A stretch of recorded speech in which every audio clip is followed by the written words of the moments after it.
அனைவருக்கும் வணக்கம். ஒரு மலையடி வாரத்தில் வந்து 2 மான்கள் அழகாக மேய்ஞ்சிட்ருக்குது. ஒன்று வந்து கருப்பு மான், இன்னொன்று வந்து புள்ளி மான். அந்த இடத்துக்கு வந்து பசியோட ஒரு சிறுத்தை வருது. ஆஹா, 2 மான் இருக்குது, நம்ம சரி வேட்டை தான், ஏதோ ஒன்று பிடிச்சிட வேண்டியது தான் அப்படின்னு சொல்லிட்டு துரத்துது. 2 மான்களுமே வேகமாக ஓடுது, ஏன்னா தன் உயிரை காப்பாற்றிக்கணும் அல்லவா. பயங்கர ஸ்பீடாக மான்கள் 2ம் ஓடுது. அப்புறம் சிறுத்தையும் விடாமல் பின்தொடர்ந்து ஓடுது. ஒரு இடத்துல வந்து பார்த்திங்கன்னா ஒரு மான் வந்து கருப்பு மான் வந்து வலது பக்கம் ஓடிடுது. இன்னொரு இடத்துல அதே இடத்துல இன்னொரு மான் வந்து புள்ளி மான் வந்து இடது பக்கம் ஓடிடுது. அப்புறம் இந்த சிறுத்தை வந்து ஃபஸ்ட்டே சிறுத்தைக்கு என்ன பண்ணுறதுன்னு தெரியல, எந்த மானை பின்தொடர்ந்து போகிறதுன்னு தெரியல. அப்புறம் சரி கருப்பு மானையே துரத்தலாம், அதான் பெருசாக இருக்குதுன்னு சொல்லிட்டு துரத்துது. ஆனால் அதுக்குள்ளே ரொம்ப தூரம் போயிடுச்சு கருப்பு மான். அச்சோ, இந்த மான் பயங்கர ஸ்பீடு, இன்னொன்று புள்ளிமான் இருக்குதுல்ல அதை துரத்தலான்னு திரும்பி பார்க்குது.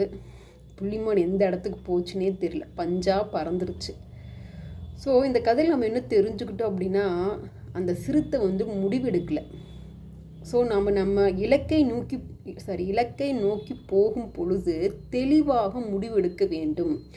அந்த சிறுத்தை வந்து 2 மானை பார்த்துச்சுல்ல, பார்த்த உடனே எந்த மான் நம்ம சாப்பிட போகிறோன்னு முடிவெடுத்து அந்த மானை மட்டும் துரத்தி போயிருக்கணும். ஆனால் சிறுத்தை என்ன பண்ணுச்சு, 2 மானையுமே துரத்திட்டு போச்சு. திடீர்னு ஒரு இடத்துல 2 மானுமே பாதை மாறி போயிடுச்சு.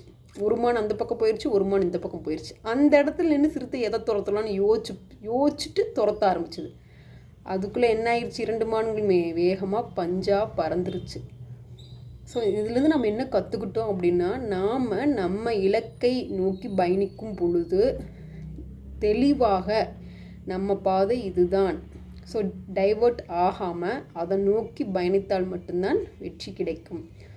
உங்களுக்கு இந்த கதை பிடிச்சிருந்துச்சுன்னா லைக் பண்ணிவிட்டு சப்ஸ்கிரைப் பண்ணிடுங்க.